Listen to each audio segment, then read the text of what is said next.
Hey,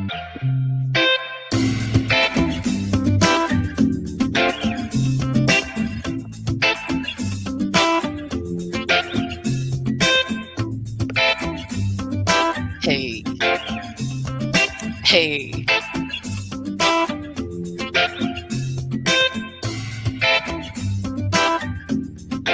Oh,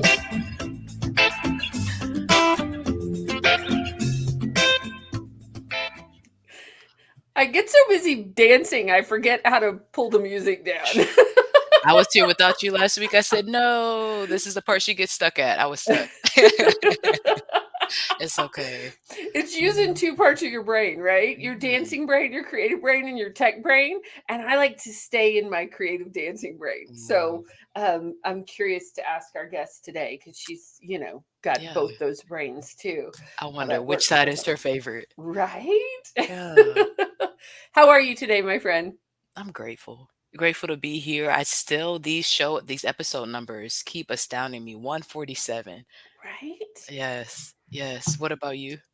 I'm grateful to be here. Thank you. Last week, you and Yes. Melody did a beautiful job, Thank and you. I was traveling in Colorado with my family and Yes. had some tech issues. Mhm. So I appreciate y'all being able to do that episode. It was great. It Yes. was fun to listen. It was fun to be on the other end because often when I'm not scheduled, I'm Mhm. literally completely off the grid. But I was Mhm. scheduled to be doing it and then wasn't Right. able to. So it was fun to be able to put comments in. It I was a little appreciated weird. you. Yep. Let me make sure I show Christine's comment. Yep. I love that. So that was super fun. But grateful to be home, Yeah. grateful to be back in my office and with you online. So super fun. Yes. What Yes. about you? How's your week going? It's been beautiful, being really intentional on financial wellness and Mhm. prioritizing and organizing things for everything we have coming up this year. So I'm super excited to be talking about financial wellness today with our expert. And it reminded me of our class last week with the authors and narrators, right? Getting ready for them to speak at the summit. And, or was it the Connected and Vision party that we had? And you said, Shannon, I know financial wellness is your favorite. I was laughing at that this week because I've been working on it for so long. Right? Hmm. Right? Yeah. Well, and we always, it's hard to pick, right? Out of the eight dimensions, but we always learn something in almost every dimension. But financial wellness, I know I always learn something. I'm like, what? Right. Tell me more. Tell me Right. more. Tell me more. So, should So, we do our official intro and kick this show off? yes, we are on the same page. Let's get into it. Let's do it. Okay. Hi, ladies. I'm Shannon Mitchell, a Black millennial entrepreneur and Amazon bestselling author, the founder of Shalo Glow, an all natural handmade personal products company that helps women with dry skin glow from head to toe. I am a champion for your self care, business care, and intentional wellness. Hi, y'all. I'm Christine Gautreaux, a white social justice advocate, an international speaker, coach, published author, and dancing social worker who helps you upgrade yourself and community care. Together, we are a podcast rooted in the eight dimensions of wellness and the co founders of Women Connected in Wisdom Community. And Connected in Wisdom Press now. We probably ought to update our intro, Yeah, we right? need to update it. We like to get together every week for intentional conversations about how to be wise in business, relationships, and wellness, and bring expert guests to you to figure out how do we do this, right? How do we take care of ourselves and thrive in community? And what tools and resources do we need? Yes. I was thinking about this the other day because when we talk about our podcast with other people and we interview guests and things like that, we tend to tell them we want your authenticity, your Mhm. personal stories, and give our listeners some resources, Right. right? Yes. Because we want our listeners to be able to get off and go look something up or Mhm. use a tool or like to figure it out and figure out if it works for them or not. Yeah, and this is us. Yes, we share personal stories. We laugh, we talk, but that's just not to just tell stories and have a good time. That's so hey, this happened. This is what I did. This is where I went next. And after you get that information, sometimes it's great to have inspiration, right? But if you're the type of person to look for inspiration, you might have a lot of it. And sometimes that can actually stop you. You might get overwhelmed, right? You might start doing research and get analysis paralysis, and then you don't start. So instead of all of that stuff, we give you a few resources based on our story and that you can put into action from Action, there. Mhm. right? Mhm. Absolutely. Absolutely. You talking about paralysis. I was on socials the other day and can't remember if it was when I was at my gate or what, but I saw this really cool thing and somebody was sharing like 6 books that had impacted their life. And you know I'm a sucker for any of those. But then I'm looking and I'm like, these are like I was like, oh, I got to get back on my nonfiction reading game Mhm. and or get on one of those apps that gives you the summaries, like Blinkist Yes. or something like that. Because, Yes. there's so many incredible authors out there, and there's so many things I want to read about, and there's just so many hours in the day. Hello. And it wasn't just somebody, that was Lupita. Lupita, yes, she shared Oh, her that's the book. one I shared it with. Mhm, I Oh, saw it. yes. Yes, I saw you put it in the stories. Do you know that the whole 7 degrees of separation? Isn't it 6 I'm degrees? Is it six I degrees? think it's 6 Is degrees. it we're all 6 degrees separation from Kevin Mhm, Bacon, is that right? mhm, I'm two somebody. degrees separation from Lupita. Okay. So, because I used to go to church with Yes. her mom's best friend, Okay. and I think she might be her godmother. I can't Okay. remember. It's been years. I've been But I was thinking like, about "Woo!" it. I've been watching her career. I've been I watching love her. it. Like, I'm like, "Oh, I love her." So, Yes. You know I'm here for the melanin, and I love it, and I've been watching her story even closer when since Chadwick passed away. mm, So I felt like her sharing the books was, "This is what I've been doing, this is what's been right, helping me," she's right. been intentional about everything that she's put out, and, I love to see it, so, yeah, that's amazing. She should come on the show. Tell her godmom to have her come talk about occupational wellness and acting. Right? Yeah, like Wouldn't that Destiny. be fun? That'd be amazing. All these connections. I love Yes. it. And the last thing I wanna share too, where is my book? Before we get into the definition and everything, I was thinking about you also this week because I started reading this book that you got me, The Get Okay. Good with Money, Uh-huh. right? And I was reading Jenna Banks's book, I Love Me First. And I'm still reading a couple of books, right? Uncle Tom's Cabin, all these things are still on the list. I'm like, I got to finish the books that I've started. But I intentionally changed to this one. Again, being intentional this week, I told you that, knowing what my needs are. I'm like, let me switch. I'm good on self confidence and the love battery being filled up, right? Thank you so much, Jenna.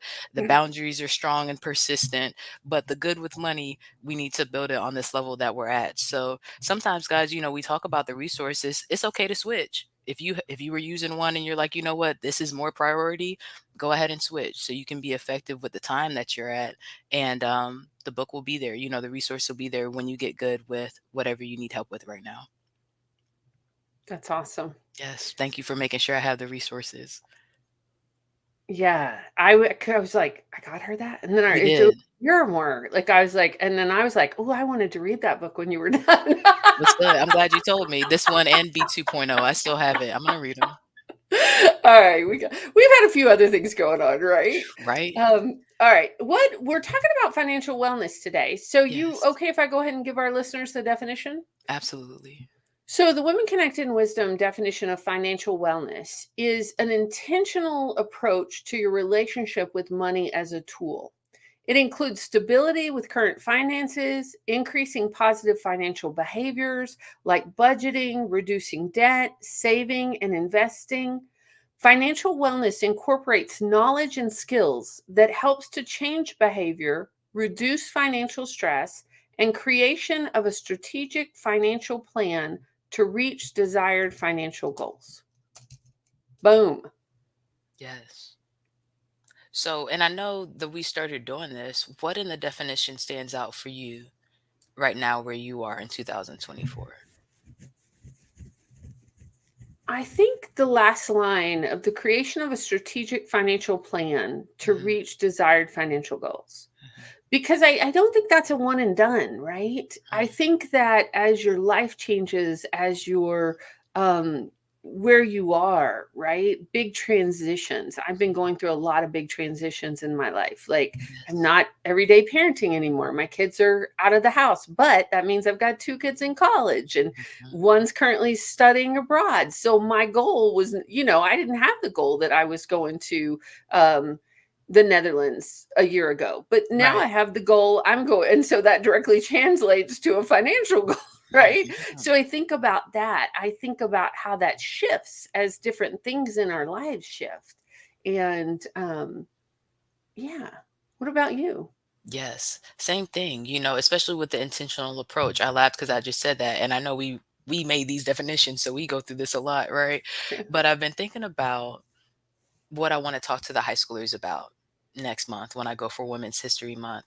And when I talk about the 8 dimensions of wellness, what I tell the students is really about picking where you are right now. Everybody's always like, well, how do you start? How do you focus on all 8? You Mhm. don't focus on all 8 at one time, right? You Right? pick which one you need Right? help with in this moment, and then you give intentional energy to seeing what you know already, looking for resources, seeing who in your community is a good resource for things like that. So really it's the intentionality behind it.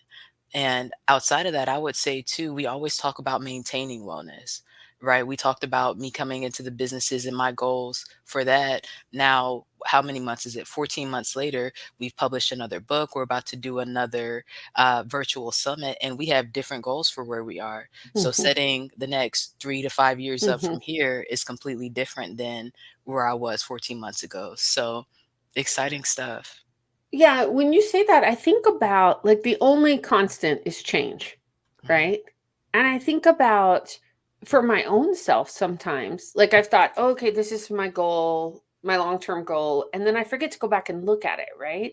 Because it can change. It's and it can go higher, it can go lower as our circumstances change. And Right. just thinking about that today, thinking about um in regards to any of the dimensions of wellness, like the checking in. And your comment about intentionality made me think, because I have a client I'm working with that their intention is to speak more, Mhm. right?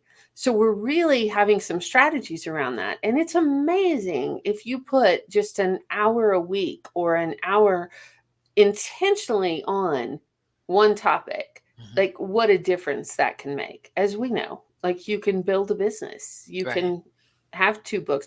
I have to, one other thing before we introduce our guest. When you said, "Oh, let me get your book," I thought, which one? Because I thought you were talking about your books. Yeah, that's true. That's true. That's a nerd moment right there. The books I publish, Right? the books that I read, which one are you talking about?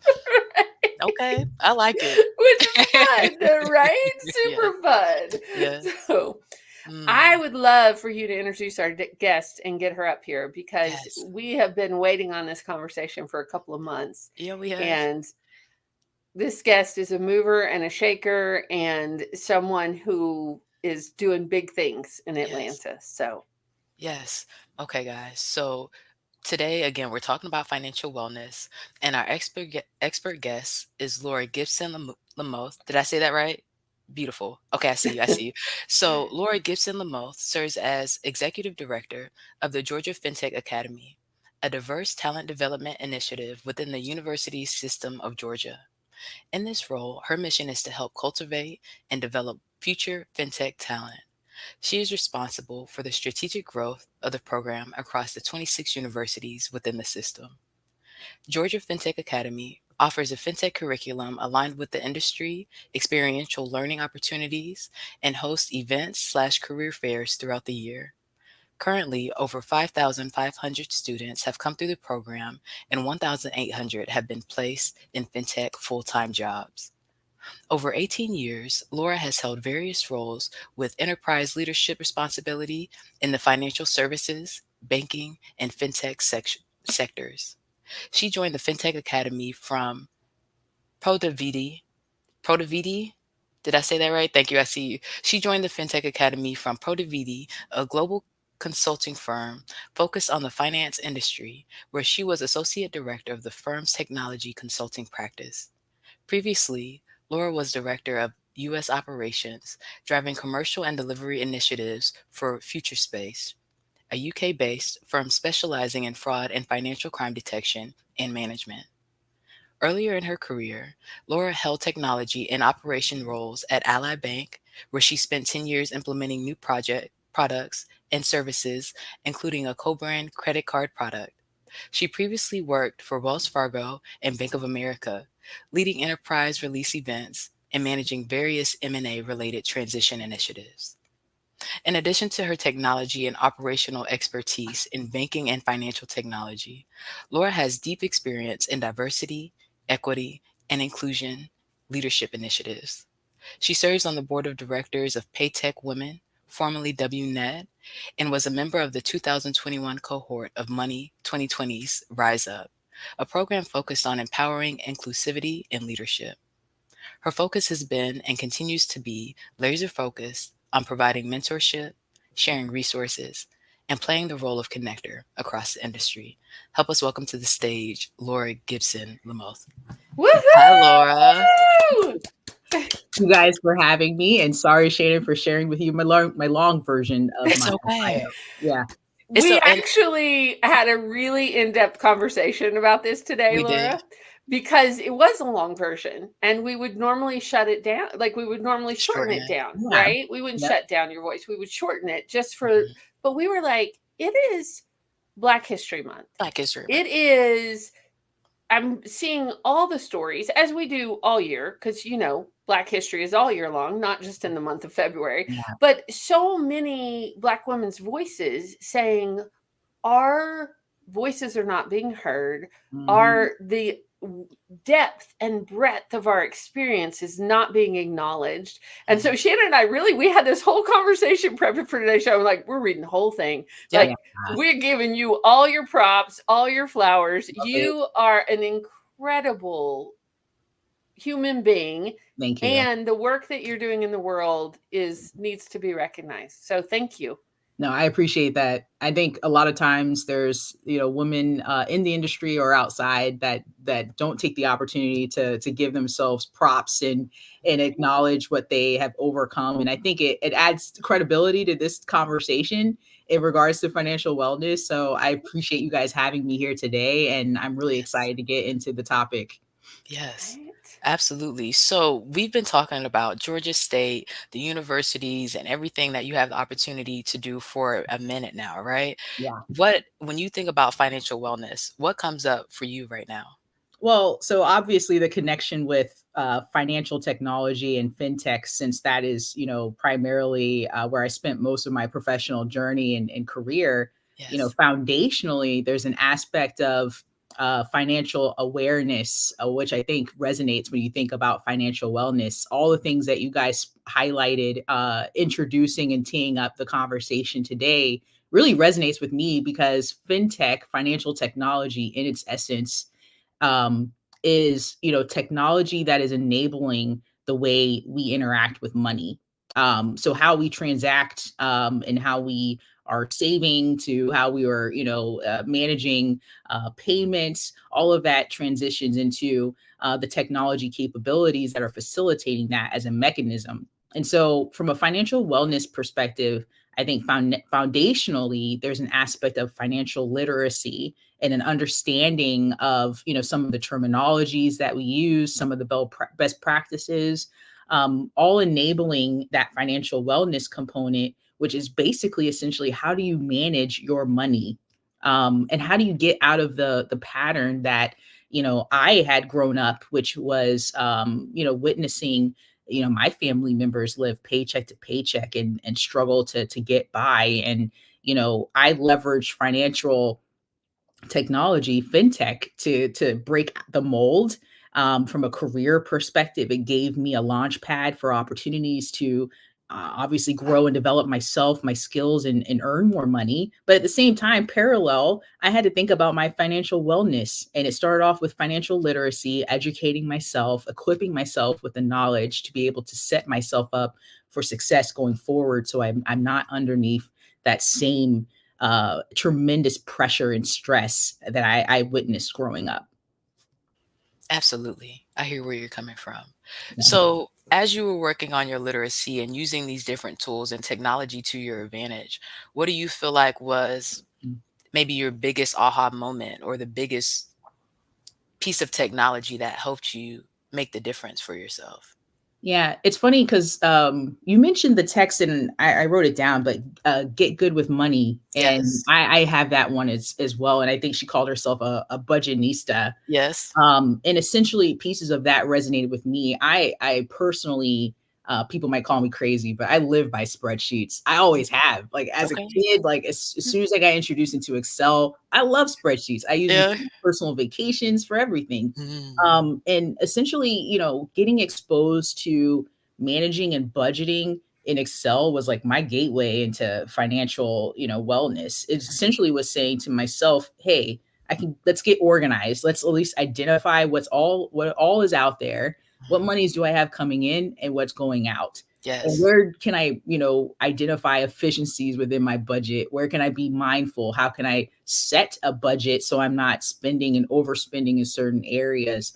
But just having that visibility to what your current state situation Mhm. is completely meaningful. And I think sometimes we overlook that tedious activity and task. I think like my grandmother once told me, and it's so funny because I'm not that old, but I definitely feel a little bit further removed from the checkbook and checkbook balancing and having that page where you're itemizing everything. Yes. With the advancement of digital technology, a lot of consumers and just customers have lost sight of that type of accounting practices. Yes. So you now have to replace what the generations before us were doing to manage their financials with the rapid pace that we're spending and transacting, Mhm. with all of the Apple wallets and technology capabilities that we have today, with creating some sort of process for yourself that really fits what you're capable of doing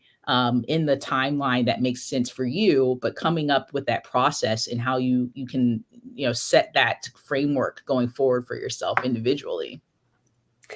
I was thinking as Shannon was reading your intro, Laura, I was thinking, so my generation, like I'm not removed from it at all. Like I grew up using, my mom taught me how to use a checkbook. I was never really good at it, about the accounting at the end. So I am all about the electronics, right? Yep. And I have become, my financial wellness has become so much better with the reminders, with the automatic payments, with the fact that, I can use my phone to get gas when I have left my wallet at home.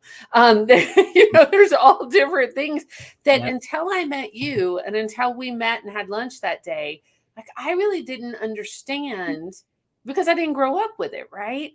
Like how big of a field this is, like how much is behind the scenes for finances, like in electronic finances in terms, well, I'll just be really transparent with y'all. When you were doing the introduction, I had this thought. I grew up in Texas, and people used to literally hide money in mason jars in their backyard, right? Yep. And I'm like, I come from people that did that like two generations back, right? Mhm. Yep. And now we are here in this moment where literally you can do all your finances on your phone. Yep. And how many of them still don't trust it? Like there's still money under the mattress, right? It's just fascinating, and it is a whole field. It's a whole, so I want you to talk a little more about that too, so our listeners understand what you do and what Georgia Fintech is, because Yeah. it blew my mind. I was Yeah. like, whoa. Yeah. And every time I talk with people about, just the opportunities in fintech, they're so vast. And I think essentially just thinking about how businesses operate, essentially like all functions that a traditional business would need, these companies are also looking for. So end to end, solutions, end to end services, and they need people to operate across the board. But one of the things that's fascinating about fintech is, thinking about all of the mechanisms from, managing your online banking account, seeing, the monies that you're depositing, whether it's a digital check, now you can take an image of a check and deposit it versus going physically to a branch and signing it over, which I have done those deposit slips back in the day. So I recall that. But the new generation now, the younger folks have never had to do that. And so now it's about the speed in which that money gets deposited into your account. And so there's technology, rails, we call it, to establish the money movement and to make the transactions happen even faster. And that takes a full suite of technology. You need developers that are coding the technology and the software and the solutions and services. And I can get into technical stuff, API calls and all the Right. architecture that's behind that and the infrastructure that's required to maintain the data and the memory of that data and archive that data. But then you also have the UI, the what we see as consumers when you log into your account, and how that's being managed. Is it usable? Can a customer intuitively understand how to make that deposit or how to move money from one account to the other?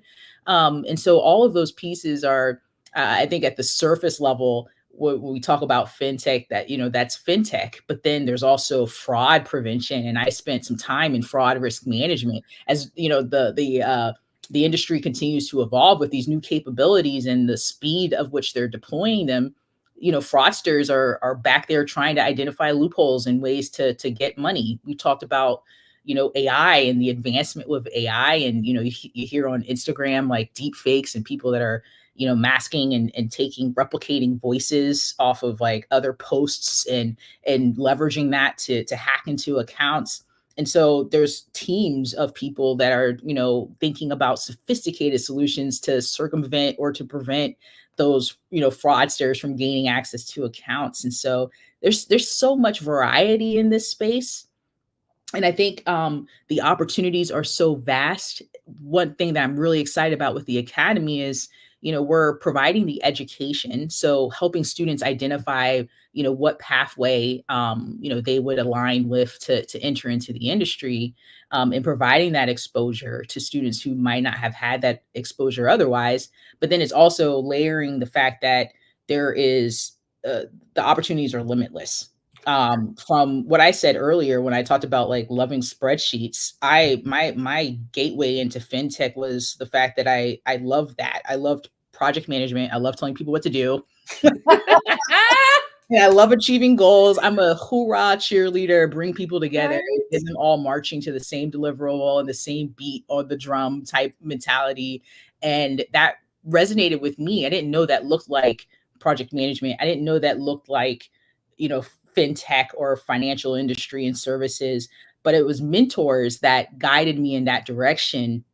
And the combination of like, here's an opportunity, and yeah, you can make a lot of money in this field, is essentially what I am now evangelizing against all of these university forums that I have access to. And so the communication about the opportunity, exposing students who wouldn't otherwise known that there was even the opportunity in the first place, and then helping them by being an aid and a resource to pursuing that, and transitioning into the industry is our whole goal at the FinTech Academy. That's what I was going to ask is, will you tell our listeners what the Georgia FinTech Academy is?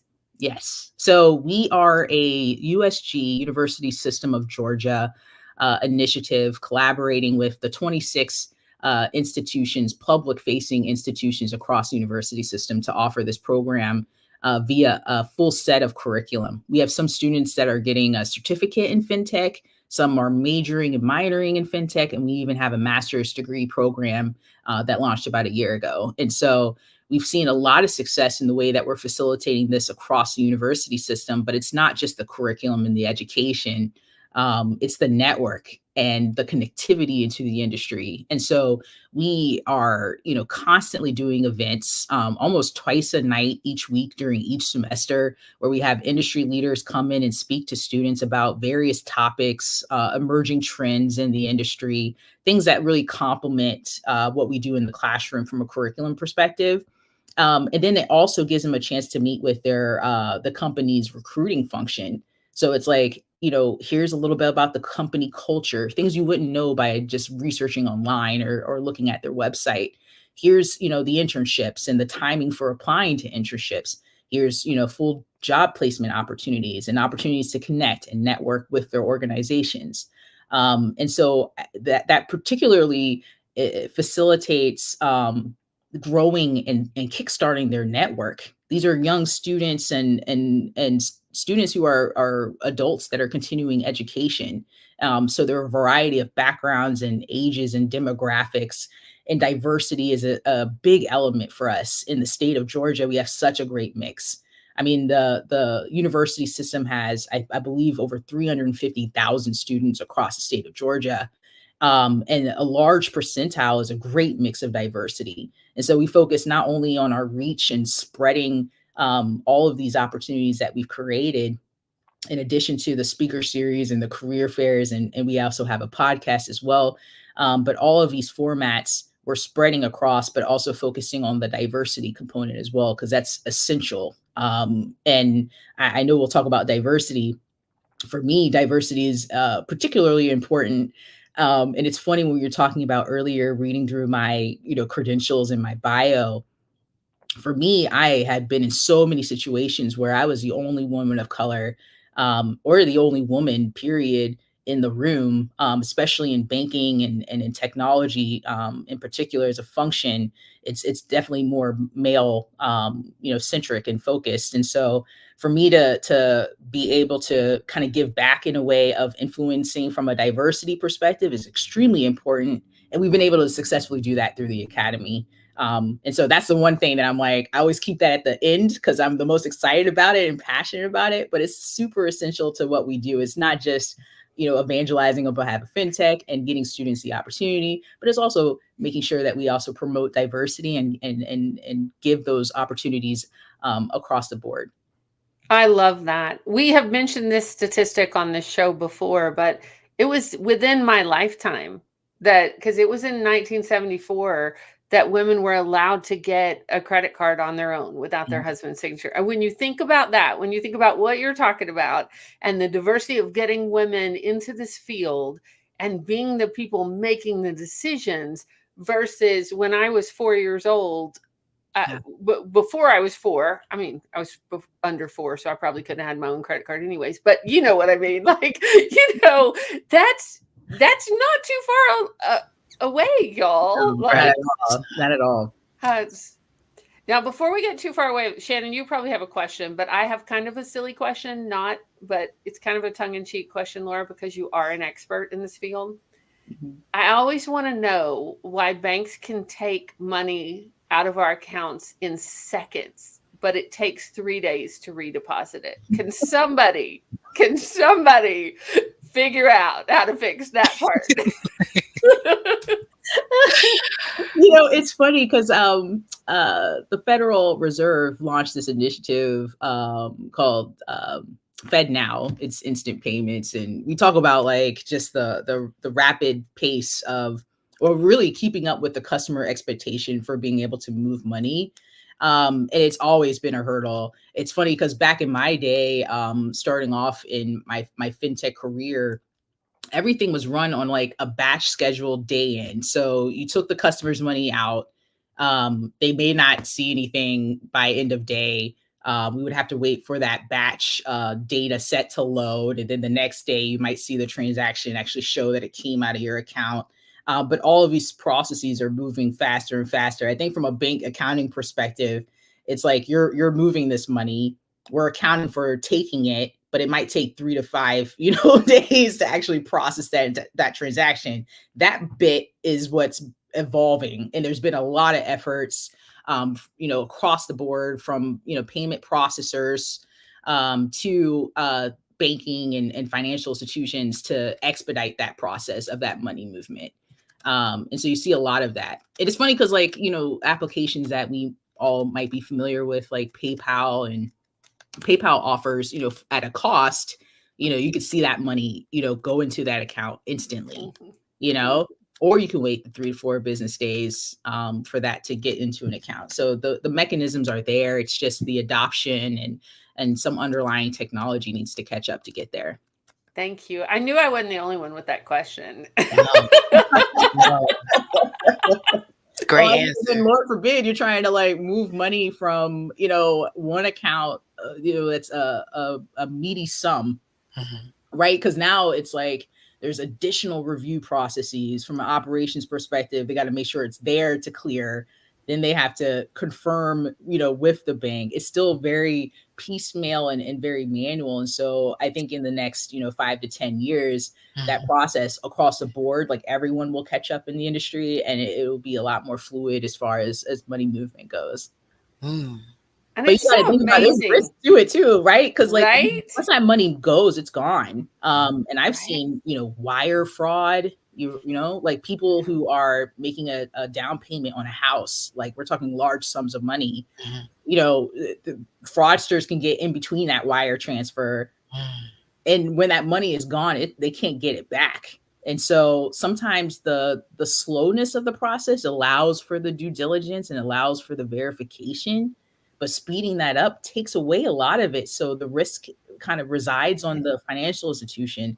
And so there's a lot of factors to consider. How fast do you want to lose your money? That's a good So, question. Laura, as you say that, I realize I owe my husband an apology, like as Mhm. you're saying that, because when we were buying the current house we live in, there was a couple of days delay and he was really anxious and he was freaking out. It was sitting there. They just had not identified where it was. And I was like, you're overreacting. I realize now with you saying that he probably was not overreacting and I owe him an apology. Mm. I probably just didn't have the understanding of how it really could be taken away and we could lose our down payment. So, just saying that on air, I can admit when I'm wrong. Mm. So, Have him listen to this episode. Right? right, he And he does. probably will. He is one of our biggest fans. Yes. So Joe, I apologize. You were right. I was wrong. And Way we to have a go, Joe. joke in our family that you get 2 of those a year from me. So, We're in February. right? We're Mm. starting out early this year. Hey, Joe. That's a good rule to know, though. 2 a year, that makes sense. Yes, yes. Now maybe I need to scale back a little bit. That makes sense. Right? Yeah. We've been married a long time, Shannon. Like we gotta Yeah. have that realistic expectation. It's important. It's important. And shout out to the house too. The house is there, it's taken care of, housing a lot of events and everything, so we're good, thankfully. Oh man, Oof. just mentioning your husband made me think about, we were talking about financial wellness. It Yes. also is around family units, like just the conversation that you just mentioned. I'm like, good for you guys for communicating to each other Right? during that point, because sometimes like the lack of communication causes even more, stress and Mhm. concern over certain things. So as a unit, it's important to have those conversations, and it's essential. And sometimes when you haven't necessarily seen that pattern in your life to replicate, it's hard to kind of introduce that into your life. And I've been married now almost coming up on 2 years, Mhm. and it's a blending of everything. So it's like almost like Right. relearning, like Right. it's not just me. I'm now, accountable and responsible for communicating some of these, major financial decisions and opportunities with my partner. Yes. So, is there anything that you do specifically for yourself that makes it easier? I'm still learning, but Mhm. I do feel like it's funny because I introduced my spreadsheet. My husband does not love spreadsheets. Yeah. He doesn't have the same joy and passion that I have, over I these agree. spreadsheets. And so Yes. when I showed it to him, let's just say his eyes were a little bit wide while he was Mhm. looking at this. Mhm. It's not too massive, but we were like, we're married now. We got to marry our budget. We had to like sit and look at this differently. And there was so much redundancy. Mhm. We talk about like, just the speed of technology and how it's evolved, but like Mhm. Mhm. subscriptions get out of hand. And I'm like, well, now we got redundant subscriptions. We don't both need Netflix accounts. That's a We're in good the same point. household. And so it was almost like a consolidation at the micro level of Mhm. all these things that we could save money on. I actually use Rocket Money, a shameless plug for Rocket Money. Yes. But I love that because I found some things like going way back that I needed to turn off, Okay. subscribe. So kudos to Rocket Money. Um, and they use Plaid actually as an underlying technology, which Mm, Plaid is kind of like the gateway to connecting all of your accounts okay. and linking them into that one universal view to see where your money is. Mm, Mm. But I was able to like terminate in some of these subscriptions and balance the monies. My husband and I, if he had some sort of program or subscription that was included with a credit card, for example, like some mhm. credit cards Mhm. offer, what do you call it, a year's worth of Disney Plus or something like that. That Mhm. makes sense. So then we found, hey, I don't need to also, contribute and have that same bill coming through monthly as well. Right. Mhm. Yes. Okay, Laura, you talking about that. Now I got a big question, and I don't know if you're willing to share or not, but like, what are the apps that you personally use? Because you are a fintech expert. So Mhm. what do you use? Like when you are like this, and you said Rocket Money, but what Yes. else do you use? Because I'm about to take some notes over here. Mhm. I know this is an endorsement. It's funny because I had an Elvest, ELLE Vest account, and it's a account targeted towards women. Okay. And Okay. financial wellness is a big piece of the platform that they offer. They talk about your goals, your financial goals. And so like maybe before the pandemic, I started getting into that and looking into using that more as a resource. Because I think maybe like 10, 15 years ago, I pivoted from like just hoarding money.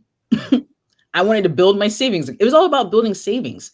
Like I Mhm. invested in a property. I bought my first house, 10 years ago. I, had these like mini micro goals for myself.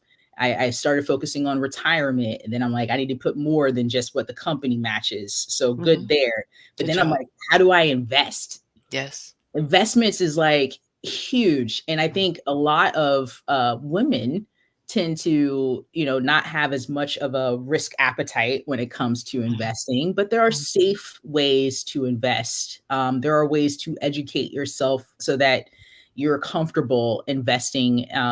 And there's different types of investment portfolios and accounts. And so I use Fidelity, and I'm a big Fidelity person. So I actually found Fidelity through my retiring in-laws. Okay. And I was like, okay, I'm familiar with Fidelity investments, but like I didn't have a banking product and any other products with them. But they do a lot of educational tutorials, webinars, Mm. like resources beyond just, bank with us and give us your money, Right. or invest with us. And so I definitely really appreciate Fidelity and the types of resources that they provided for their customers. And so I also leverage them for as an investment portfolio as well. And they have lots of tutorials online. There's guides online, and then they also have the webinars where you can actually like hear from people firsthand that are experts in the investment space. I also play around with Robinhood. So the Robin, I have been so curious about that. I love it. I mean, first of Mm. all, you guys don't know this about me, but back in the day, I was like an avid gamer. I Okay. Xbox, PlayStation. I got PS5 in my loft, Mm. my lady cave, I call it. And the aspect of being able to like trade or like kind of live a side life as a day trader, I initially started off putting like fun money in there. But then I started betting on some safe, investments like Uber and Mhm. Amazon. And Mhm. it's just fun to kind of see the rise. Like, I think one of the things that I have to remind myself is that it's a long-term play, not a short term. And of course, it's fun to see monies go up. It hurts your heart when it goes down. Mhm. And I've seen a lot since 2020 with, Right. recessions and like dives, ebbs and flows as far as how money and the market has moved essentially. But it's really fun to like experience and just witness and see some of the data that's in the app. So you don't necessarily need to invest to get your foot into different types of portfolios and or stocks, I should say, and how they're performing and see that data over time. You can see it in that tool in a very cool way. Love So I it. do like using that app. Um, Do you use any apps? I know you're a spreadsheet fan. So does that do all your budgeting, or do you have any do you have any apps that you use for budgeting or things that you would recommend to our listeners? So I will recommend mint.com. So I would like to say I grew up using that when I was first fresh out of college working for my first bank, Bank of America. It was huge to be able to integrate with or be able to support mint.com. I think a lot of people, banks are very cautious about data and access, and are we creating risk by connecting, Mhm. and integrating with third parties. And so mint.com kind of revolutionized the idea or the concept of being able to holistically look at your portfolio, and be able to manage the money and set budgets, and do things like a savings for a specific thing that you might have, an event coming up in your life. And so I like mint.com. But Ally, who I used to work for, they Mhm. also have taken tremendous strides in developing their UI to be able to do some of the similar things as far as creating life events and budgets and saving. And so they've created these like little buckets, I think is the appropriate term, but buckets for these things that you can Mhm. track and see. It's all about the visualization of data. And I think both, Ally Bank and Mint.com as a resource have been able to do that really well. Beautiful. Mhm. And I look forward to investing. And one thing that I'm already steadying myself for, right, is the market fluctuations. So I hear you on the celebration when it goes up. What do you do to steel yourself and not pull the money out when it goes down? I feel like the safe bet is to use what do they call it? The S&P like 500s, like Mhm. these index portfolios that have a mix of companies already, Yes. groomed and cultivated into this. I used to say like a box. It's like a investment in a box. Like here's a Mhm. good mix of 25, 50 companies that you should invest in. They already pre-anticipated and thought out Mhm. how your money is allocated across that portfolio. And Mhm. so I invest in that just generally, and read about that, and keep that in mind. But then what you're talking about is not being reactive and like, Yes. quick to kind of pull the trigger. When things come down, they typically come back up. Right. And to be honest, over time, it's just really cool to see how that progresses. And a lot of my 401k and everything else is built towards that in mind, for the long term. Beautiful. And in the short term, I've been thinking about properties. And I had a house in Charlotte, rented it out, sold it, moved to Atlanta, invested in my the property I have here. And just being able to see that equity grow is also setting me up for financial wellness in the future when I hit that next phase of life, which hopefully is retirement at Yes. some point. I love that. So I wanna make sure that I'm understanding you correctly. The Mhm. S&P 500, that's what you said it's called? Yeah. I think And it's and I hope I'm not incorrect in that, but it's an index fund. An got you. index fund is a multitude of investment accounts that they create into one batch portfolio, and you can Mhm. invest in that. That And makes sense. that kind of like hierarchy is what is where your money is being managed. So you don't have to And necessarily think about it at the micro level, which is like I want to invest in an Uber or an right, Amazon. right. So you're saying instead of an investor picking individual stocks, and you might pick 5 stocks that all lose value that year, Yeah. right? You're Yeah. saying that these are preset stocks, it's a Mhm. preset portfolio that hopefully will keep you at a good place based on what the experts are predicting this set of businesses to do together. Yes, and That makes they have already run models. There's sense. models and there's like probabilities. I mean, Mhm, tools like Fidelity, for example, will aid you in like gauging your risk appetite. Like, is this mhm, the right index fund for you? mhm. You know what I mean? That's What are important. your retirement goals? Are you looking at the next 10 years, the next 20 years? Right. Because those investments might look completely different. Mhm, mhm, And how you cash out, how you plan to cash out on that can look mhm. completely different based on the timing. And so being able to use those tools to advise and pick, but I do like the grouping and Mhm. having that analytics that goes behind it versus weighing on an individual independent one, which you don't Yes. know if a company can fold. And you hear stuff in the news, like, Right. the CEO changed and all of a sudden the stock just dropped by Right. like 30% or Right. something like Yeah. that. Mhm. And so like keeping it at that like level, I think is really, really encouraging, as far as, taking a little bit of that risk out of the mix. That makes sense. Mhm. Here's what I love, Laura. Yeah. I love how excited you are about finances, and I love how excited, like, your passion, right? Because so many women I've met, like, are intimidated by it, or they don't know how to do it, or they don't want to talk about it, right? Yeah. Or they get shamed for it, or it's a Mhm. fight. And I see in you, like, you're like, wow, we got these tools. Let me teach you how to do it. Yeah. Let's do this, y'all. And then when you tied in about you being a gamer, like, this can be fun. Mhm. This doesn't have to be stressful. It Yeah. can be really fun as a career, as something that we're doing for financial wellness. And that just radiates off of you. And I love it. It inspires me. I'm like, okay, I'm going to go check some of these things, resources you gave us out.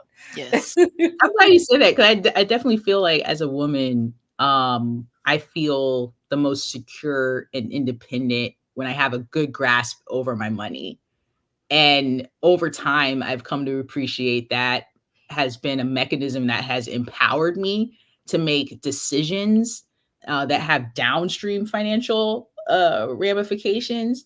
But like in the immediate, it gives me so much power over my life and where I want to take my life. And so I feel like it's a tool that every woman should have in their toolkit, which is why I think I'm so excited about it. Right. Mhm. Yes. So I have one or two more questions about your program, and then I know we got to move towards wisdom in action. But Laura, who can get involved with Georgia FinTech? Like I heard you say it's traditional students, but also non. Like if we've got a mom coming back into the workforce, say after raising her kids, would Georgia FinTech be a place for her? Yeah. So we on our website, georgiafintechacademy.org, we outline all aspects of what we cover and offer. From a curriculum perspective, it's purely at one of the 26 universities. However, the other programming that we have is accessible to folks who are interested and just curious about fintech. And we're starting to do more and more community engagement and involvement. So in person events and opportunities to connect around fintech. And so I would advise, if you're that mom that's coming back into the workforce, sign up for our newsletter, look for opportunities. We also have and are always looking for folks to volunteer. Mentorship can look like a lot of different things. And I constantly have conversations with people who discount their life experiences and their level of education or level of expertise, stating that they wouldn't be beneficial to said student. Literally everyone has something to offer, even if it's a listening ear or a shoulder to cry on. You got something to offer. And so on our website, georgiafintechacademy.org/volunteer, we have a form. You can volunteer for any of the functions that we have to offer, from mentorship to participating in sessions, to participating in our podcast. But we have a lot of different opportunities to connect. And so those two channels, our website, the volunteer aspect, are typically ways to engage with us. And follow us on LinkedIn. We're always posting things on LinkedIn. And that's one of those things where the Atlanta community is, I mean, there's a plethora of opportunities here in central metro Atlanta. I cannot say it Right. enough. Like, and I'm out here trying to, share, the community partners events that I'm Mhm. close with. We talked about my board appointment with Paytech Women. They have conferences, they have webinars, they have a membership platform and program, all centered around helping women specifically in the industry. And so they always have events that we're socializing and amplifying, using our platforms. There's local events and conferences that we continue to try to socialize as well as much as possible. I can think of like 5 associations and organizations that are right here in Atlanta that are doing things constantly on a monthly, weekly basis. And so there's plenty of opportunities to connect in Atlanta. It's just taking advantage of those opportunities. Right. Mm-hmm. Well, and if you have some of those that you want us to link on the show notes, we absolutely can. Yeah. Because we can link those on our show notes. That'd be great. Perfect. Yes. So every week, Laura, we talk about what we're doing specifically for ourselves to maintain our wellness in the dimension we're talking about. So, what are you doing for yourself this week for financial wellness? I would say it's so funny. I'm going on vacation tomorrow Mm. to the Bahamas, or I'm sorry, Yes. not the Bahamas. Everyone's been Where? talking about Bahamas, but I'm like, I'm going Okay. to do that. Where are you going? I'm going to Negril. Yes, Jamaica. 7 Mile Beach. Yeah. Okay. Sandals Resort. My first time at a Sandals, so we'll see how that goes. Mm. But as a planner, I told myself, let me disconnect and really enjoy. I earned this, this experience of having a vacation. It's also my birthday next week. Oh, Happy happy early birthday. birthday. Oh man. And I don't know why, and this probably goes back to the analytical spreadsheet lover, but it's an opportunity for me to recalibrate what I want for my life. Mm-hmm. And I don't know if you guys hear it in my voice, but I love where I am today. I love the job that I have. I thank God every day because it literally is my dream job. Stepping out of the industry to work as a connector for people into the industry is such a mission that I am extremely passionate about. And it has allowed me to, not, relinquish the momentum I'm making financially, my career stability, like all of those things are positives, but I always constantly am thinking about like, what's next? What can I do? Not only to fulfill myself, but to take care of the other aspects of my life. And so I'm at a stage where I'm like recalibrating, I should say, my financial goals, recalibrating what it takes to get there, and just kind of like level setting, vision boarding, essentially. And then having those conversations with my husband while I'm on vacation and there's no distractions and I'm shutting down all access to my email is a great place to, facilitate some of those conversations. Yeah. Well, you're on the beach and you got your favorite beverage in your hand Exactly. and you're relaxed and there's Margarita, no but stress. Yes. Ooh. What a great place to have a financial meeting with your partner. Like, I love that. I'm like, ooh. Yes, enjoy it. And then it Yes. can be fun and relaxing and connecting and all the things. Yeah. So I heard in all of that, hashtag recalibrate is what I heard. Yes. Yeah. Okay. What about you, Shannon? What are you doing this week? Oh, what am I doing? I'm right now recalibrate. I'm also recalibrating, honestly. Let's see what else. What I will say is, because I need to revisit the budgets for everything, right? For the businesses, for myself. So I'm going to use yours from volume 1, Christine, your chapter, and say hashtag back to basics. All right. That's where I'm at right now. Yeah, I think mine goes along with both of y'all's, but because of travel and things like that, my husband and I haven't had our regular. We try to do financial meetings on the regular, and we haven't had one in the last couple of weeks. So I'm going to hashtag reconnect about finances. So because things change all the time, and so just doing that touch in and making sure we're on the same page about a few things. So I think that would be good. But I love it. I love you and Joe.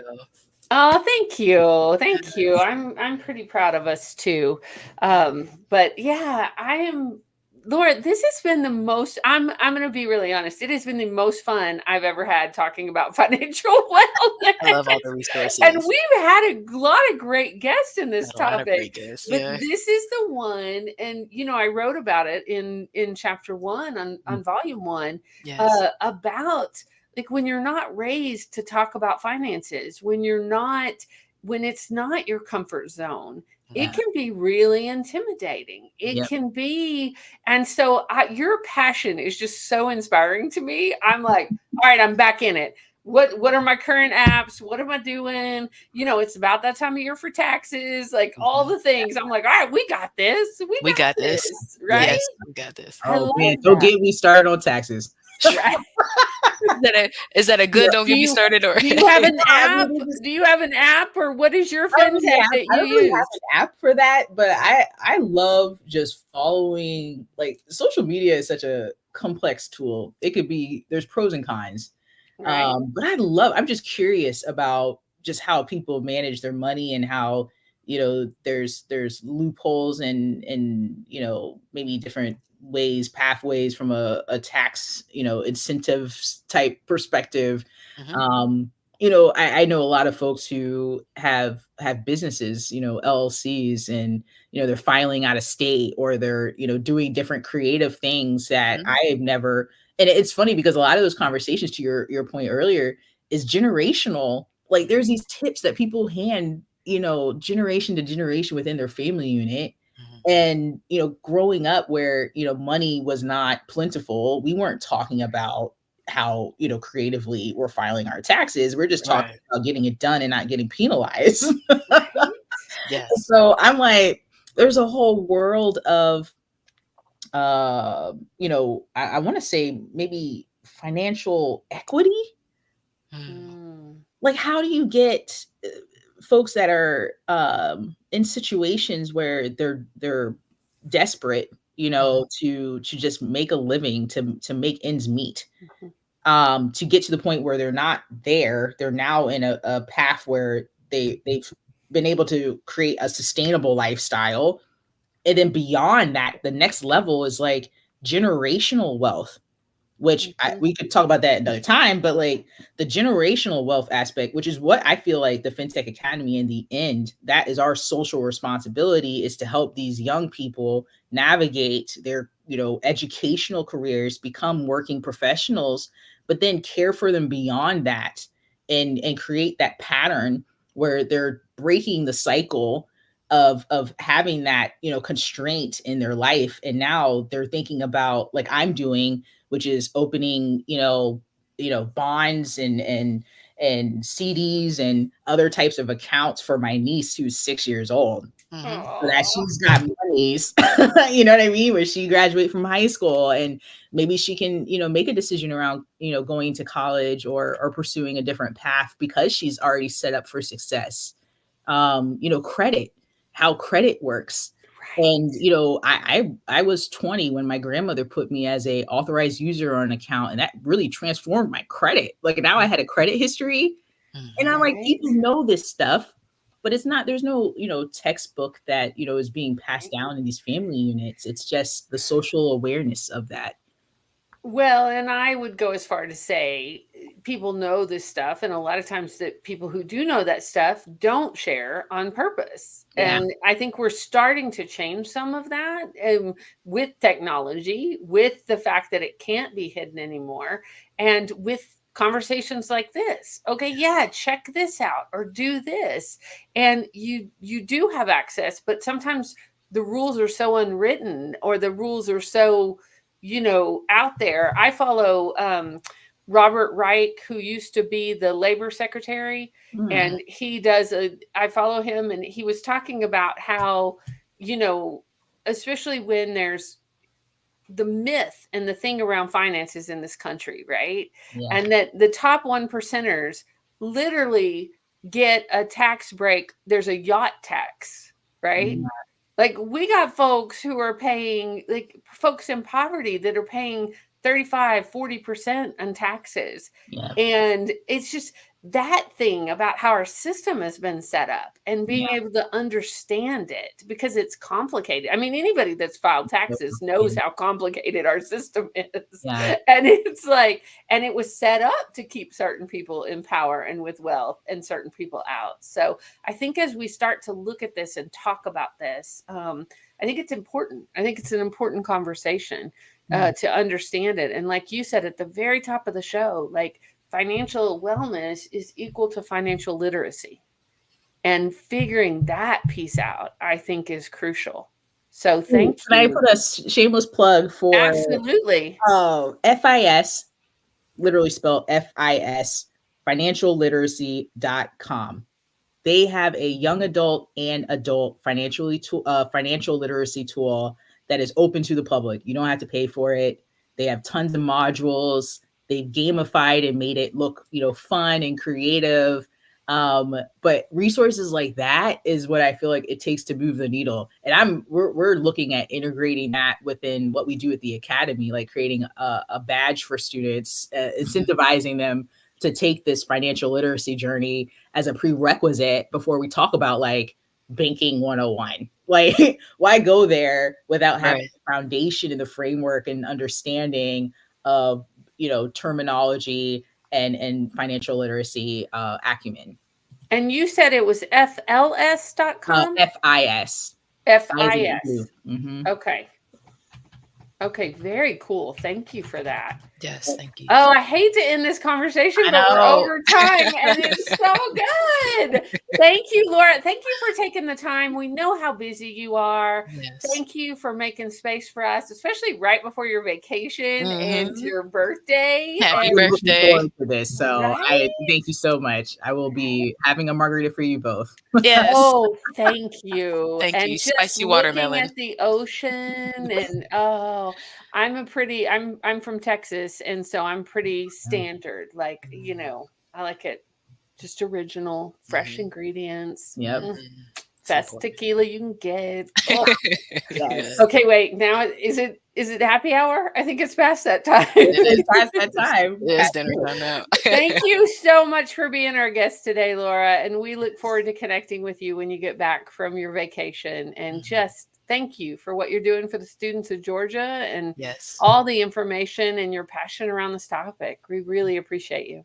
Thank you Yes. so much. It was a Of pleasure. course. You're Talk to welcome. you soon. Oh my goodness. I could just keep going with her for hours. Like, I'm like, I want to know more. We're gonna have to have another conversation. Right? Have her Definitely. back. That would be Yes. great. Well, I know we're after over time. So is there anything you want to shout out? Anything Mm. that we want to be sure and say? I'm going to Well, say go. You go, and then I'll go. so what I'm thinking about is our conference. We have the Yep. second, right? We have the second annual virtual summit. This is what we do, right? Sharing stories, sharing resources from experts from around the world. You know and love some of our volume 2 authors. They will be there, and we're looking forward to some sponsors coming in and bringing different information. We're going to have a great time. So if you want to get connected to the 8 dimensions of wellness and need more resources, go on over to Humantix, get your ticket, go to the womenconnectedinwisdom.com and get plugged into what we have for you. Absolutely. We look forward to seeing you. It's always a Yes. good time. Yes. And yeah, I think it's going to be super fun. And we do have a couple of more things, actually. So it is February, right? We talked about Black History Month. That means next week is Valentine's Day, and we will be with the booze, taking space to maintain our wellness. So we will not be live. I thought you said with the booze instead of with the booze. I was like, wait, are Because we we were just talking about drinking next margaritas. No, we're Wednesday? not drinking. Mm-mm. Well, we Off the might list for be, this year. but we're with we're with We our talked about it. sweethearts. We talked Okay, about some got you. total wine. But yes, we are taking time with our partners. That's what we Yes, say, right? And we will not be live with you. So catch one of the replays. It's episode 147. They're on YouTube, LinkedIn, Facebook, and I also have, everywhere you can find your right, favorite podcast, right? everywhere you can find We it. were looking at our demographics today, and Mm, most of the downloads come from Apple Podcasts. So thank Apple. you, Apple Podcast listeners. Thank We you. Thank appreciate you. you. And Yeah. we are almost at 30,000. So I'm excited Okay. to pass that line. And we'll see you guys live at 5, not next week, like we usually say, but in 2 weeks. 2 weeks. Yes. Yes. You have anything else we should say? Nope, I'm just Okay. excited about the upcoming conference, excited to be Yes. connected, and look forward to seeing you in 2 weeks. Me too. Okay, guys. We'll see you soon. In the meantime, be well, be wise, be whole. Peace.